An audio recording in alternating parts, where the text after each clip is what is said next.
फूटा हुआ ढोल से क्या उम्मीद रखते हैं आप? फूटा हुआ ढोल से क्या उम्मीद रखते हैं आप?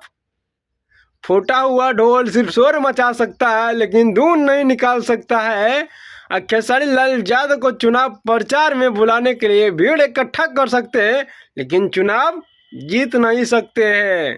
कहना क्या चाहते हो?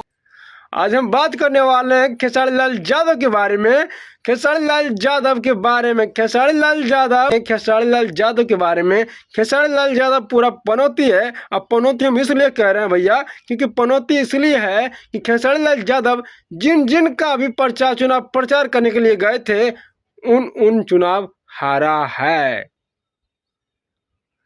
अगर हम बात करते हैं आरजेडी के तो आरजेडी भी चुनाव हारे हैं। और हम बात करते हैं सपा यानी अखिलेश यादव जी का बात करते हैं, अखिलेश यादव जी भी खेसारी लाल यादव को बुलाए थे तो वो भी चुनाव हारे थे। और आखिर क्या मती मारा था ममता दीदी के खेसारी लाल यादव को चुनाव प्रचार करने के लिए बुला लिए थे, चुनाव प्रचार करने के लिए बुला लिए थे, यानी भीड़ इकट्ठा करने के लिए बुला लिए थे लेकिन चुनाव जीतने के लिए नहीं बुलाए थे। यही दीदी का तो भूल था, अब भूल की थी, सबसे बड़ा गलती यही की थी दीदी ने। तो क्या खेसारी लाल यादव गए, बेड़े इकट्ठा किए, चुनाव हराए, चलाए, फिर से गाएंगे नींबू खरबूजा भइल।